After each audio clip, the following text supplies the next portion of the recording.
The recent emergence of socialism in American electoral politics is actually social capitalism, co-opting radical politics in order to capture those wanting change.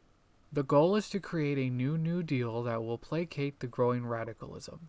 Instead of actual socialism, it's about social capitalism, which can be summarized as a socially minded form of capitalism, where the goal is making social improvements rather than focusing on accumulating capital in the classic capitalist sense. It is a utilitarian form of capitalism with a social purpose. The 2016 American election cycle saw the emergence of Bernie Sanders as a national populist figure for the American left. He may have lost the Democratic nomination to Hillary Clinton, but his influence and popularity persisted into the 2020 election cycle, so popular that other candidates that ran in that cycle had similar policies to him. They were mimicking and hoping to gain traction from his popularity. Specific candidates such as Andrew Yang, who didn't use the socialist label but still committed to a redistributive capitalism with his UBI policy, calling for a human-centered capitalism as opposed to the current inhuman capitalism.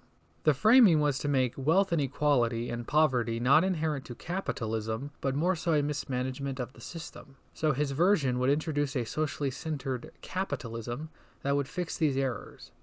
Yang would remark on how automation should be allowing people to be working less. This talking point was persuasive to many, but since he frames this as not an inherent problem to the system, he fundamentally misses the actual issue going on. That the profit motive of capitalism constantly stagnates industrial progress and any social benefits from it in order to maintain profits. Simply giving everyone money and higher wages would not solve the issue of planned obsolescence, artificial scarcity, and other methods business engages in to sabotage industry's potential for social betterment.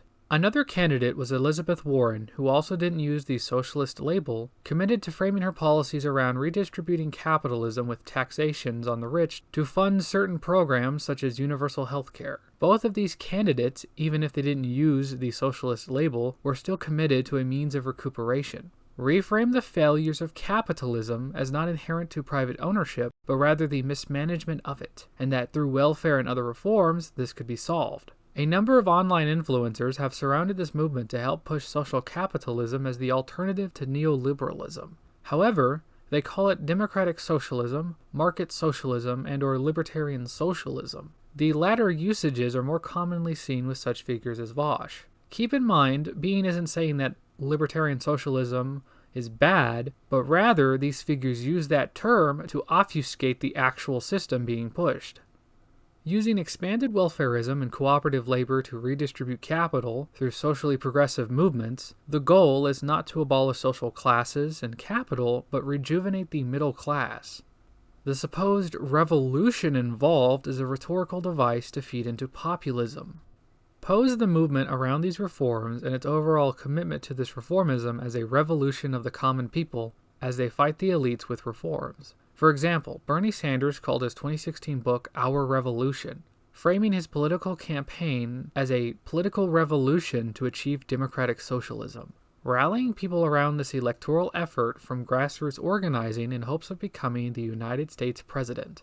If Sanders was indeed elected to this position, the quick reality of global capitalism and its nation-state apparatus would set into his presidency, making him concede to many of his campaign promises. His revolution would become at most a mass pacification with the establishment of his New Deal, or at worst, a failed attempt at it.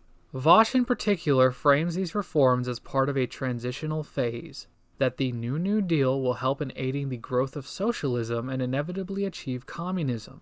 Although, like many other state socialists, Vosh puts a lot of faith into centralist institutions, thinking they will help in creating a heavily decentralized world.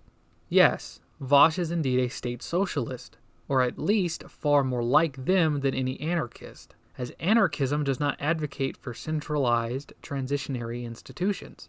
This Frankenstein socialism that Vosh engages in is due to a lack of political understanding, mixing and matching social democracy, market socialism, and libertarian socialism when convenient. All of it for the sake of pragmatism and optimism, wanting a worker state through democratic market socialism achieved from electing democratic politicians.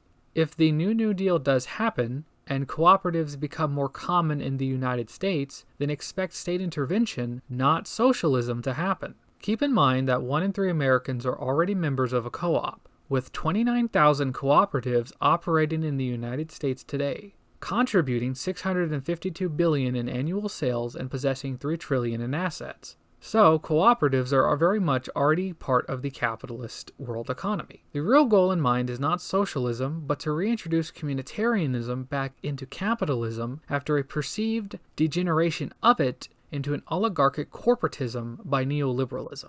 A redistribution of capital through the expansion of state intervention is not socialism, but rather a social democratic practice. The same can be said for the expansion of cooperatives, as this is just social corporatism. Economic tripartite corporatism based upon a social partnership between the interests of capital and labor, involving collective bargaining between representatives of employees and of labor mediated by the government at a national level. Of course, online influencers like Vosh have framed this as the beginnings of market socialism, an economic system involving the public, cooperative, or social ownership of the means of production in the framework of a market economy. The maintenance of the profit motive, competition, and many other market dynamics persist, as well as the centralist institutions of power will prevent any effective means at lessening dominations, even if workers get to vote on who the centralist leader is every so often. It seems as if market socialism is simply just cooperative capitalism in denial. The alienation of your labor is framed as a democratic decision, instead of the usual line about meritocracy dictating your value. This conjuration, phantasmagorical abomination, in which your wage slavery is seen as a part of a collective action and necessity, through its mimicry but more like parody of socialist rhetoric and imagery, while state-legislated market socialism maintains multiple layers of government bureaucrats and private businessmen that erode any sense of effective democracy. The hell of capitalism is the firm, not the fact that the firm has a boss. Amadeo Bordiga. The neoliberal order isn't shaking in its boots at the prospect of more cooperatives. In fact, it could in a lot of ways help maintain its existence, as it does already with France, Great Britain, Finland, Spain, and Brazil being in the top 10 most cooperative countries.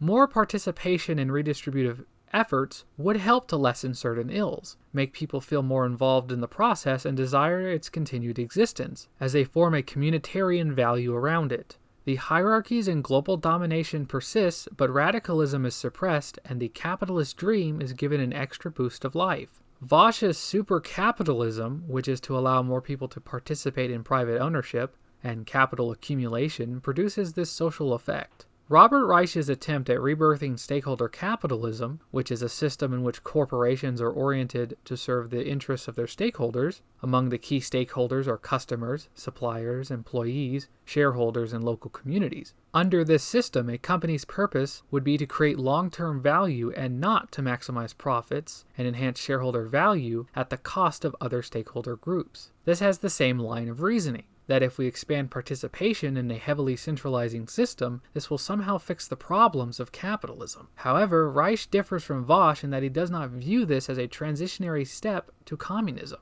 What makes Vosh, Bernie Sanders, and others like them especially dangerous is that their social capitalism is being sold as something that isn't capitalism. It's a means of convincing a restless population to put trust back into capitalism, but under the false idea that it's now become socialism. This is scary because the capitalist world economy now has the means of pacifying radicalism through this dynamic.